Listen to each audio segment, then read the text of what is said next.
શ્રી ગણેશાય નમઃ. ઓમ નમઃ શિવાય. તો આજે શિવજીની ભક્તિ કરતાં કરતાં આપણે શિવપુરાણની ચતુર્દશી કથા તરફ પહોંચી ગયા છીએ. તો શિવપુરાણની ચતુર્દશી કથામાં છે ભીમ શિવલિંગની ઉત્પત્તિ અને શક્તિ. ભક્તિથી શિવ પ્રગટ થયા અને શિવલિંગ પૃથ્વી પર ભૂમિ પર આવી ગયું. તેના વિશે આમાં માહિતી છે.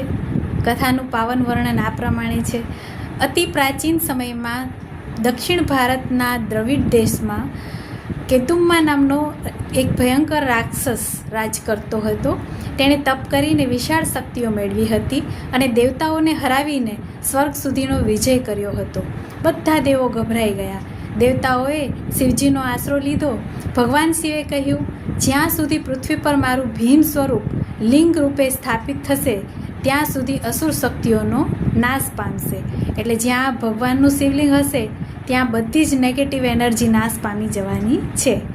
તો શિવજીએ પોતાનું ઉગ્રરૂપ ધારણ કરી ભીમ શિવલિંગ સ્વરૂપે પૃથ્વી પર અવતરણ કર્યું. એવું પણ માનવામાં આવે છે કે આ લિંગ એટલું તેજસ્વી હતું કે ભૂમિ તેને સહન કરી શકી નહીં અને અડધો ભાગ પૃથ્વીમાંથી બહાર અને અડધો અંદર રહી ગયો.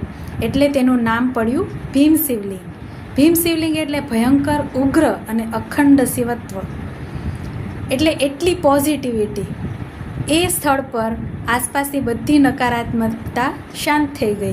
કેદુંબા અસુર પર પોતાના પાપો માટે શર્મિંદગી અનુભવી રહ્યો હતો. શિવજીને પ્રસન્ન કરવા માટે તેણે ભક્તિ કરી અને મોક્ષ મેળવ્યો. આજે પણ ભીમ શિવલિંગ કથામાં ક્યાં ક્યાં પ્રચલિત છે એ પ્રશ્નોનો જવાબ છે દ્રાક્ષારામમ, શ્રીકાકુલમ, આંધ્રપ્રદેશ, જ્યાં ભીમેશ્વર મહાદેવ મંદિરો છે. ઉજ્જૈન મહાકાલેશ્વર લિંગ પણ ભીમ રૂપમાં વર્ણવાયેલું છે.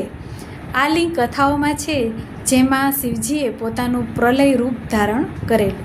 તો આ કથા પરથી શીખ અને સંદેશ શું મળે છે કે જ્યારે દુષ્ટતા અને અહંકાર વધે છે ત્યારે શિવ પોતે શિવલિંગ રૂપે પૃથ્વી પર અવતરે છે. ભક્તિથી પણ અસુર પોતાનું પાપ છોડીને મોક્ષ પામે છે. શિવલિંગ એટલે માત્ર પથ્થર નહીં, એ અખંડ ઉર્જાનું કેન્દ્ર છે. ભીમરૂપ શિવ પણ ભક્તો પર અહોભાવ રાખે છે. તો આ હતી આજની ચતુર્દશી કથા. ઓમ નમઃ શિવાય. હર હર મહાદેવ.